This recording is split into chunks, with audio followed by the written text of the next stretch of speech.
and it's basically an IT consulting business based in Chicago.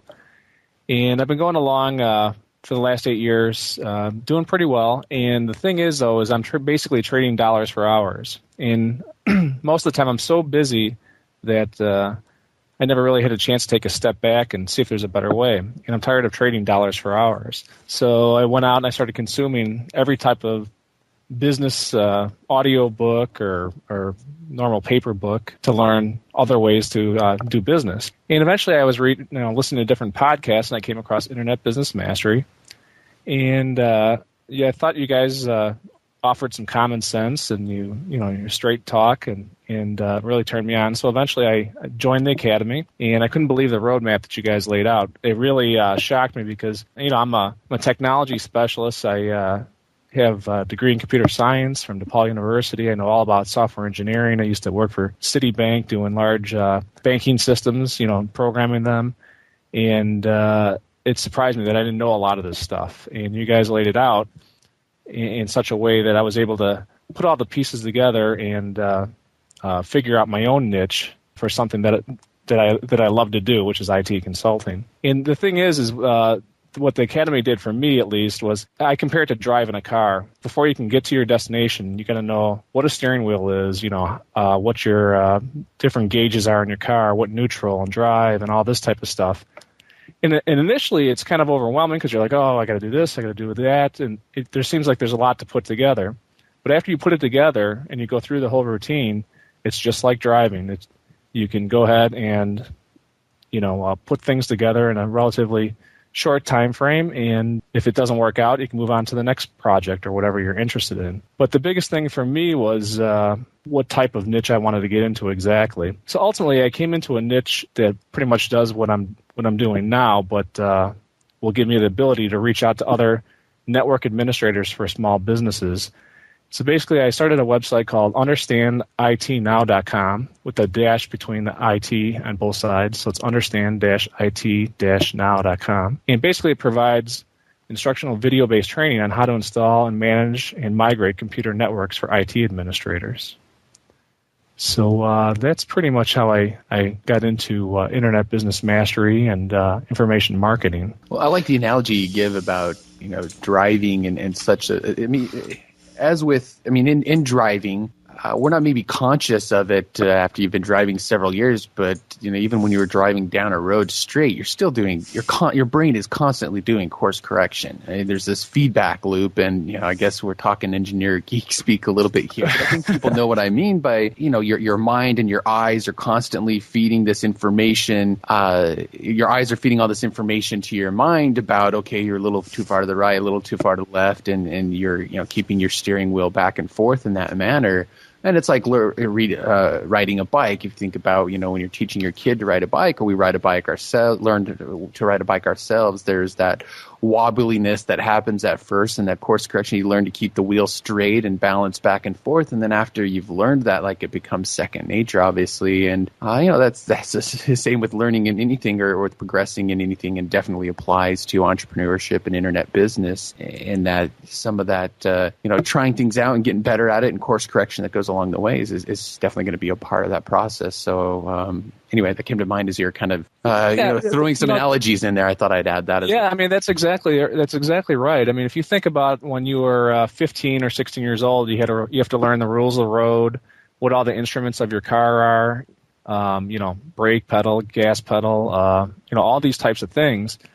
And once you piece it all together, you start driving, you're nervous because you don't want to bump anybody, you don't want to get in an accident. But after you've been driving a few years, it's all, second nature. You got your arm hanging out the window, listening to the radio, looking around, and you're pretty much you're in total control of what you're doing. And that's how I relate it to what you guys offer and what you guys do. You kind of explain what everything is and what it can do for you. And after you've implemented it a few times, it just becomes second nature. I had 3 other niches that I had attempted to start, and I wasn't really into them as much as I'm into what I already know, which is IT administration for small business. And so it never really, I wasn't really as happy talking about that type of stuff, other things other than IT administration. So once I had my niche defined, it was easy for me to put the blog together because I I had did it a number of times prior to that, and I laughed at how easy it was. The first few times you're sitting there, you're like, okay, I need all these different plugins, and where do you install it, and I've got it down to a point now where I can set up a blog in under an hour now.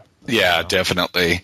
Well, speaking of the niche thing, a lot of people have a hard time with the step of choosing their niche. How did you go about choosing your target market or niche? Well, I took a step back, and I actually just did a little brainstorm session. Sometimes what I'll do is I'll sit down, I'll open up Notepad on the computer, and I'll just get everything out of my head. Like, what is it that I'm interested in? So I rattled it. I like weightlifting and all these other types of things, but what I realized, the thing that I enjoy the most is actually how I make a living. And that's, it gives me tremendous satisfaction to connect things and make them work. And I thought, geez, why am I wasting my time with these other things when this is what I am, this is what I love to do. And so, whatever that might be, for other people, if you're a person that's really into exercise or losing weight or something like that, that's your thing. Just do what you love. Ask yourself, do what you love, and don't worry about the money or don't try to do the best thing that you think will make money, because it'll ultimately fail. You have to do what you love first, and once you define the things that you're passionate about, your passion will turn into action, and your action will turn into actually producing your actual dreams. Yeah, very much. Now, in the Academy, we have a niche worksheet. Did you use that at all? Did that help you at all? Yes, I did. I went through that a few different times, and I had started in February 2009 with your Academy, and I went through the whole course, and but I had gone through that iteration a number of different times, and I actually didn't decide on my final niche until probably late summer or early fall last year. Wow! So it still took a while, even though I knew I knew everything, all the aspects that it takes to make an internet business, but it still took a lot of time for me to actually find, to do something I love and then present it in a way that would be beneficial to people, for them and myself. So in addition to the difficulty that people have in choosing a niche, there's a number of other fears that we all face, and we've definitely found that there's a number of common ones that come up for people in their progression as entrepreneurs. And so that's something we like to ask when we interview somebody is, can you think of one or two other fears that you faced and share with us how you were able to overcome those? Sure. I guess, being an entrepreneur, there's always fear. You're always going to have fear. But the one thing that, that I've noticed is that there's probably more fear, in my opinion, in being an employee somewhere than there is working on your own. There is so much false stability in corporations. It's unbelievable. I've seen, because I support many small businesses, I've seen owners meeting payroll a couple hours before the payroll's actually due. And, that's people's paychecks that are coming in there. And yeah, yikes. Yeah, and then people could walk in every day thinking everything's great, and really they're just one mishap away from being laid off. And it's just a blind ignorance that people don't realize. And so the fear, to me, that's more having a full-time job. I'd have more fear because I don't actually control what goes on.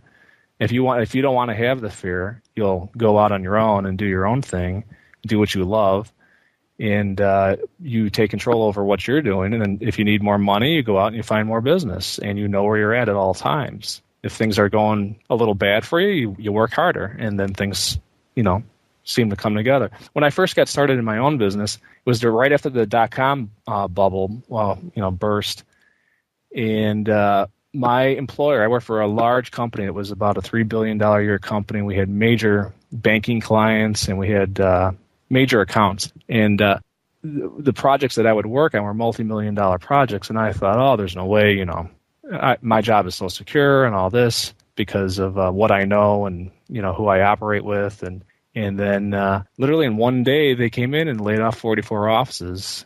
And I was so disgusted with that I swore to myself that there's no way I'm ever coming back to corporate America again. Yeah. So literally the next day, that was on a Wednesday, the following Monday, I grabbed a phone book and I cold called companies for 4 months before I found my first customer. And then after that, it just started, building up bigger and bigger. And